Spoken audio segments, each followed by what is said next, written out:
Hey everyone, welcome back to the channel. This will be the review on the amazing part diecast Hey everyone, welcome back to the channel. This will be a review on the Hot Toys diecast Mark III Iron Man from the original Iron Man movie. I've started off this review by showing him to you outdoors. It's not the sunniest day, but it is bright enough for us to really appreciate the incredible detail and just general awesomeness of this piece. So, in anticipation for this figure arriving, I did watch the original Iron Man film twice. I watched it the first time and enjoyed it so much the next day I ended up watching it again. I do really love the original film. Hold on a minute, we've got a visitor. Yo, Ruby. That's Ruby. She's a stinky dog. You smell. What are you looking at? Ah, you're looking at the awesomeness, Ruby. Behold, the Mark III. We'll just take a look at the Tony... Yeah, I was going to call him Tony Scoletti. I don't know who that is. But let's take a look at the Tony Stark, Robert Downey Jr. head sculpt. I've heard tell that this is just a reuse of an older, maybe the mechanic version. But it is very nice. Very lifelike. Definitely bang on. I'd say it's dead on Junior. Get a little side profile action. Certainly looks magnificent out in the daylight. I wish it was a bit sunnier for you, but it should be bright enough. Certainly is an impressive piece, and I do worry that if they start banging out Mark IVs and Mark VIs in diecast, might have to jump back on the boat, eh? And sail away to Iron Man country. And before we take it indoors, I'm just going to give you guys a little bit of some kind of pose. Kind of walking, I guess, just outdoors, just so you can see a little bit of life in him. The proportions on this guy, to my eyes, are damn near perfect. There was a little something about at least the battle damage Mark III that I saw years back.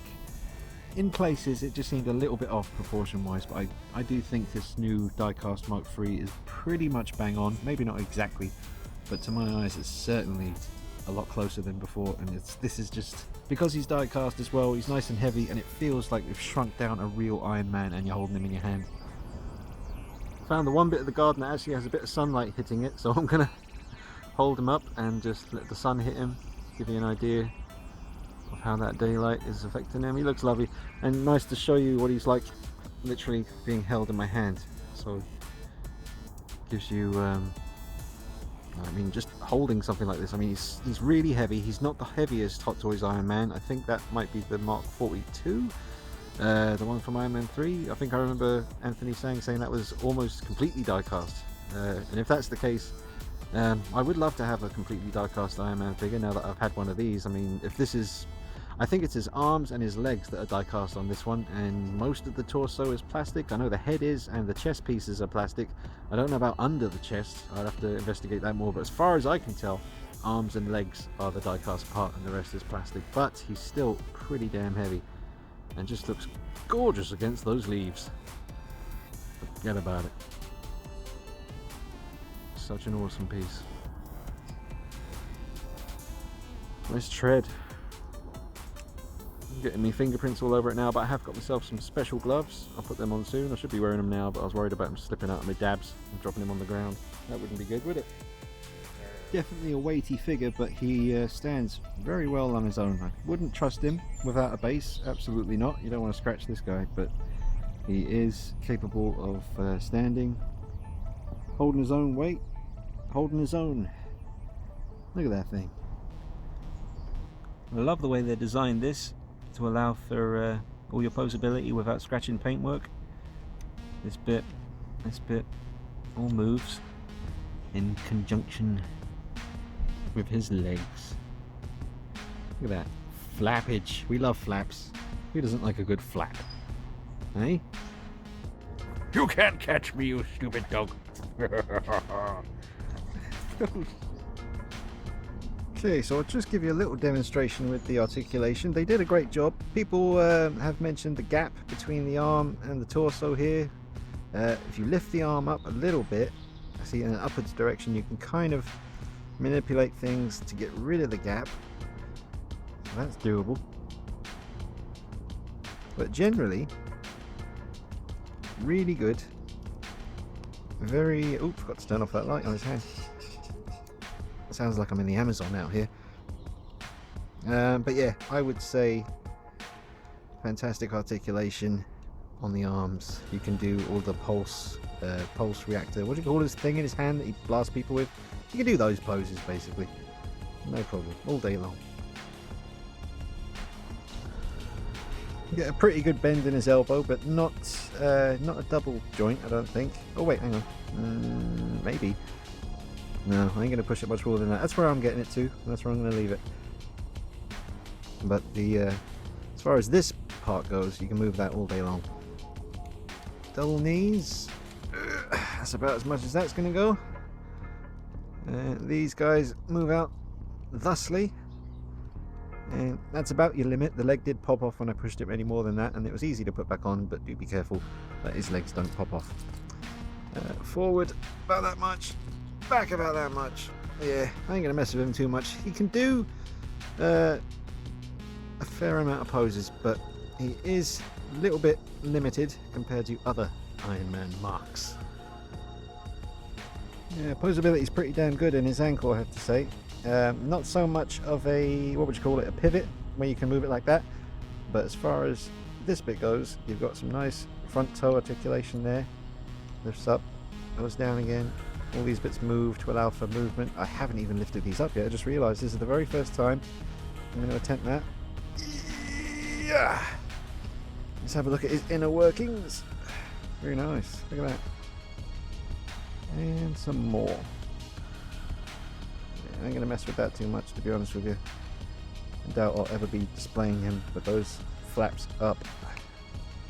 I'm a flaps down kind of guy. Some great details in amongst this section here. Really nicely done. Movement of the head, pretty damn good. Great for flying poses because he can lift his head all the way up like that. See? That's going to be handy when it comes time to put him in the sky. But yeah, articulation in his neck / head, very good indeed. Just kind of hit it from the back a little bit, give you guys a sense of the kind of thickness of him. He is nice and chunky, as he should be. You do get the sense that a person could fit inside this suit. His flaps, you all know what they do, they just lift up and you've got other flaps underneath, but I haven't actually removed this bit of protective film because it's really hard to do and I don't want to mess with it. And when the time comes to do him in some flying poses for a showcase video, I'll have to tackle this, but until then I'm leaving him be. Yeah, there's a little side shot of him walking. About time to take this guy inside, show you the accessories and how much of a joy it is to swap over his various parts, because last time the old Mark III it was quite tricky. This one they've made it so simple to do. Magnetized parts, absolute dream to change over his the little sort of multi mini rocket thing, I don't know what you call it, and his this changes out really easily as well, and the hands are really easy to change over, and just generally they've beefed it out and made it awesome. Alright, let's take it inside. Well, there's a quick height comparison with the T800, both figures by Hot Toys, and they are, well, because of the hair, I'd be inclined to say that the T800 is slightly bigger, and that's pretty much accurate because I'm sure Robert Downey Jr. isn't the tallest guy in the world. When I did rewatch the first Iron Man, I did notice that he was, you know, I don't know, just from my eyes, he's probably rocking about a 5'10", maybe 5'9", and I don't know how tall Arnie is. But considering a guy has to be in that suit, that seems about right. Maybe compare him to the Arkham City Batmans. Oh, Arkham City Batman is huge compared to Iron Man. That don't seem quite right to me, but I don't know. Answers on a postcard or in the comment section below. What do you think?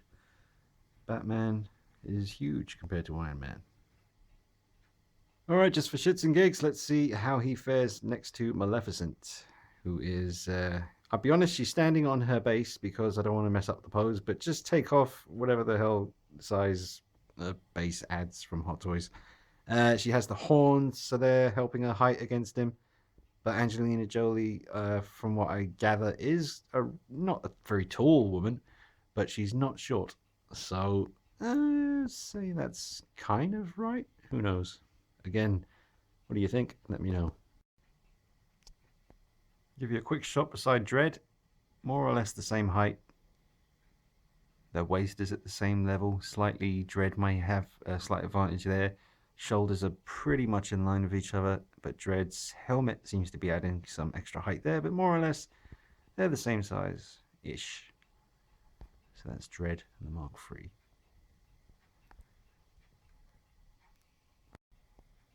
And a quick shot, Black Widow and Iron Man side by side.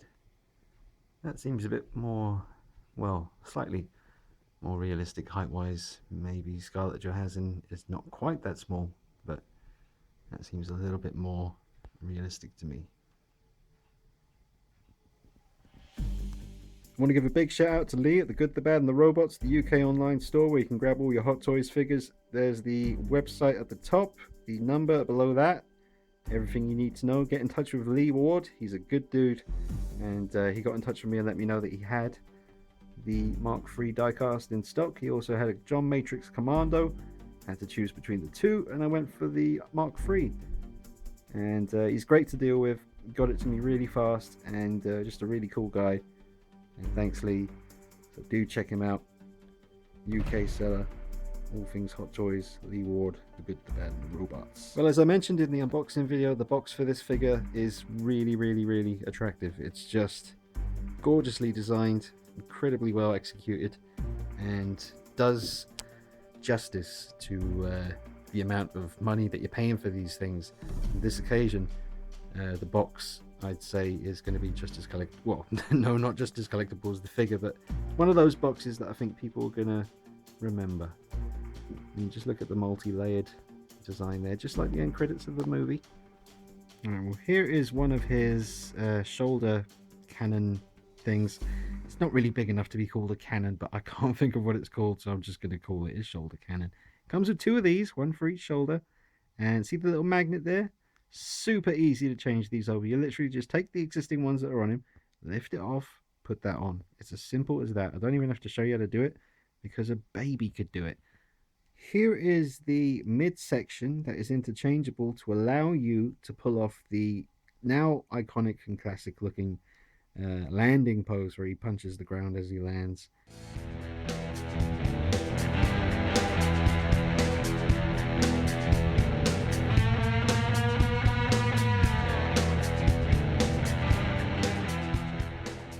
Definitely pull it off with this. Changing the parts around is really scary. I'm certainly not going to attempt to film it and show you how to do it. I'm afraid you're on your own on that one. But it's in the instruction books. You've got two buttons, one at the top and one at the bottom, and you press them down and you pull it apart. And you do it very carefully. Try and find some YouTube videos. I don't think there is. I did look. I couldn't find a YouTube video of someone actually demonstrating how to do it. But it was scary, but it was achievable. And nothing happened. There was no damage. It's just one of those things where you hear a lot of creaking and cracking. Nothing's breaking, it's just the plastic. Because the midsection is plastic, there's a lot of sort of plasticky sounds as they're moving around and you're trying to get these bits to separate. But that is the section that allows for the ground smash. Very nice idea. Love the way they did it. Alright. Two fists. For fisting.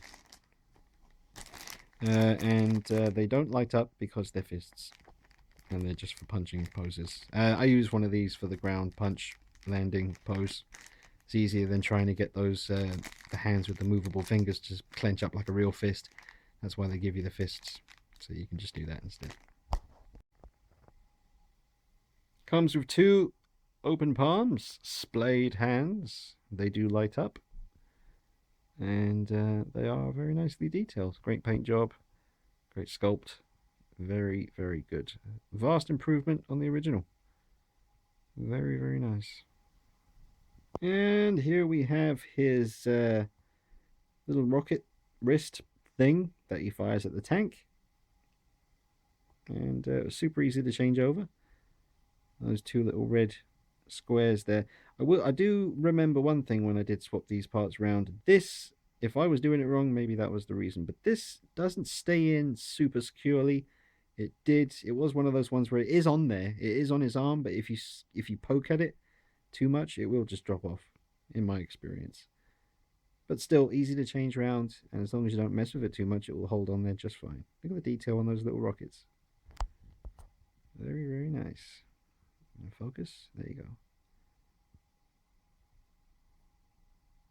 This video was brought to you by Megapixel Madness. Okay, folks, so wrapping it up, he is a very impressive figure. I would say I would give him a 8 out of 10. The only reason he's getting an 8 and not a 9 is because of the lack of articulation in his midsection. Even though they do give you that midsection that you can interchange to allow for the ground smash pose, there's not much going on in the whole torso area. It's all the arms, the legs, the neck. That's where you can move, and so I give him an 8. You get an even lower score with that kind of articulation, but everything else is just so well done. They really have gone back and rethought things. You can tell it's not just, oh, let's just make some parts die-cast and just bash it out and they'll buy it. There has been a lot of thinking involved here, and they have, especially like this area, the way things move and come apart. It's so seamless. When it's all put back together again, you can't even tell that it comes like in sections or moves in sections to allow more movement. But it's just so cleverly done. You'd think Tony Stark himself made the damn thing. So I'm giving it an 8 out of 10. That's it, I'm done. Stick around, more videos coming. Got some Play Arts Kai stuff on the way. I went on a bit of a Play Arts Kai binge. I bought myself 3 figures by them, and they will arrive very shortly. I've also got a rotating base on the way. Finally, I'm going to be able to get some rotating action for you. I have a lot of things here that I've always wanted to be able to show you rotating. So I'll get on with that. And do bear in mind, everything you're seeing here has its own video on the channel, its own review, showcase video, pose video, advice video, comparison video, versus videos, stop motion videos. There's all kinds of stuff on the channel. I've been working hard for many years to keep you guys entertained. So go ahead, subscribe, drop me a like, leave me a comment. I always like hearing your thoughts, and I like hearing from you guys. Get involved and let me know if there's anything you want to see or any way you want to see it. I'll do requests. I've actually just got a request for a particular kind of video last night from a guy called Robert Just, a good dude who I've recently been chatting to, and he wants me to do a top 10 Batman movie moments. So that's all the Batman films. What is my top 10 moments from all the Batman movies? Sounds like fun. I'm going to do it very soon. So look forward to that, and thank you again to Robert for the request on that one. So yeah, just give you a quick pan around, see what I got. It's all happening. And yeah, I hope you enjoyed the review. So yeah, more coming soon. Iron Man is awesome. Thanks again, Lee Ward, and thank you guys for watching. I will be back with you soon. See you later. Bye bye.